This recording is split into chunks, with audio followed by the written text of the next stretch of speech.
Ce jour 8 novembre, plusieurs opérations terrestres ont eu lieu dans la quasi-totalité des groupements contre les groupes terroristes. Sur la base de renseignements, les recherches ont permis de découvrir un QG de criminels dans un hameau abandonné à la frontière avec le Mali, zone de Soumbéla. Les terroristes y ont afflué par dizaines sous un hangar pour sûrement une rencontre.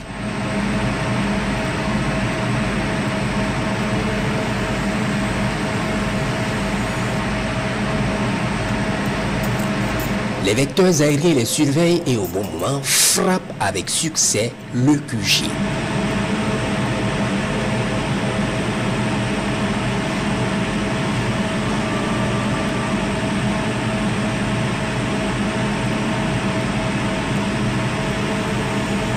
Ils sont touchés et brûlent pour la plupart dans leur QG.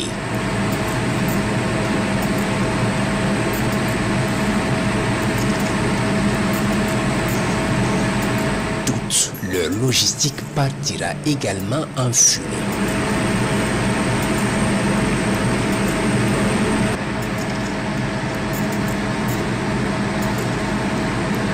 Dans le même temps, dans la zone de Inata, toujours au Sahel, des criminels terroristes se retrouvent sous des arbres aux abords de la route.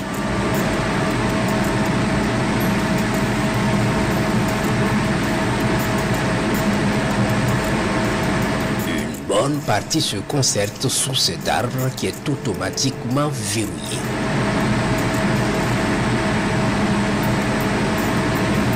Ils sont foudroyés avec efficacité.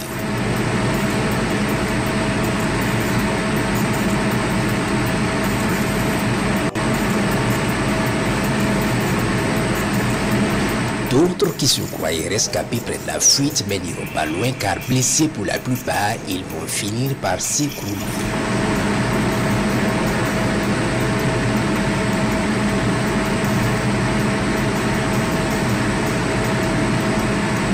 Les corps calcinés sont visibles depuis les cieux.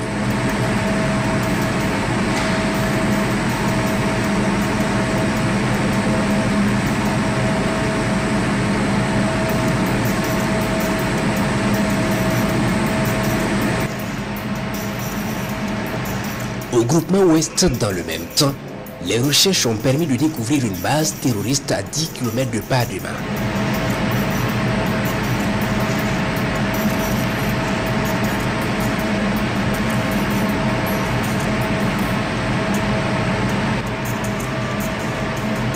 Les terroristes s'y sont bien installés sous les buissons et menaient leur vie paisible de criminels jusqu'à ce jour et de façon impunie.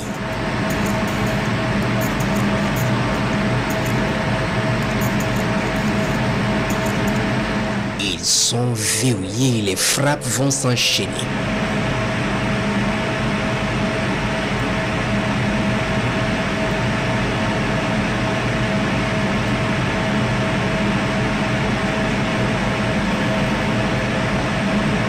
Des rescapés blessés rampent de toute leur force à travers les herbes mais peine perdue.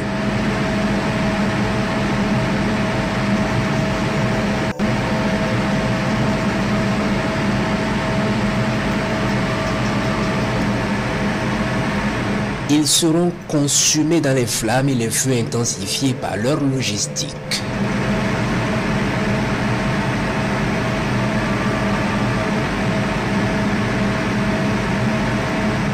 Les opérations se poursuivent. Mission, réinstaller les populations dans le Kulpelogo. Les forces combattantes viennent de mener une autre opération d'envergure. C'est l'opération Kulpelogo 2, vaste offensive lancée dans la région du centre-est. La mission de nettoyage a concerné plusieurs unités et celle que nous allons vous présenter concerne le bataillon d'intervention rapide, l'escadron de sécurité routière et d'intervention et le groupe d'action commando. Mission accomplie, l'eau et l'électricité coupées par l'ennemi ont été rétablies. Le point de notre envoyé spécial, Draman Guéni. La mission du jour est spéciale. Elle doit faire rejaillir la lumière sur le Kulpelogo, car depuis plus de 9 mois, la ligne électrique haute tension est sabotée par l'ennemi. Nous embarquons avec le groupe d'action commando du lieutenant Kodal. Après une trentaine de kilomètres parcourus, nous faisons jonction avec le S-3, l'escadron de sécurisation routière et d'intervention, une unité de la gendarmerie nationale. C'est l'unité du lieutenant Max Bauer qui escorte les techniciens de la Sonabel. La localité est déjà dominée par le BIR 6 et le S-3. Mais pour une manœuvre avec des civils, le défi est plus élevé pour les combattants. C'est en pleine forêt que la Sonabel est sabotée. Sur cette piste abandonnée, la difficulté est plurielle. La voie est devenue impraticable. Vu qu'il y a longtemps que la population a emprunté, voilà, on ne sait pas vraiment ce qu'on peut trouver sur l'axe. Nous avançons sous de hautes herbes dans la couverture des deux unités. Une piste serpentée sans la moindre infrastructure de franchissement.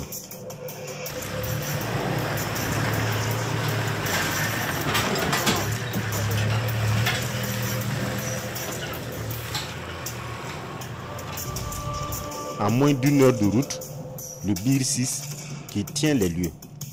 Le site du dépannage est encore à 2 km de là. Nous venons de faire une jonction avec les premiers éléments qui étaient sur position. Et dans quelques instants, l'équipe technique va commencer à diagnostiquer et pouvoir commencer le travail.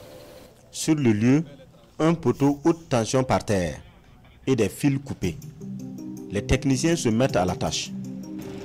Faire rapidement un trou pour implanter un nouveau poteau. D'autres s'affairent à raccommoder les fils rompus.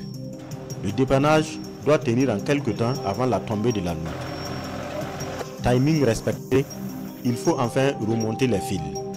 2 techniciens sur le poteau fraîchement scellé.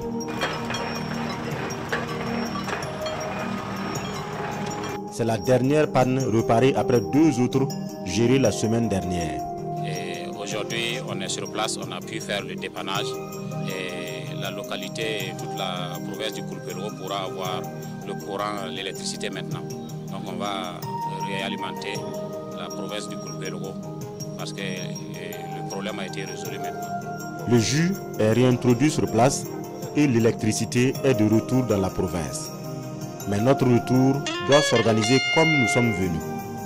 Juste à 300 mètres du pylône saboté, les gendarmes découvrent une mine. Une double charge tendue aux démineurs. L'engin est détruit sans danger.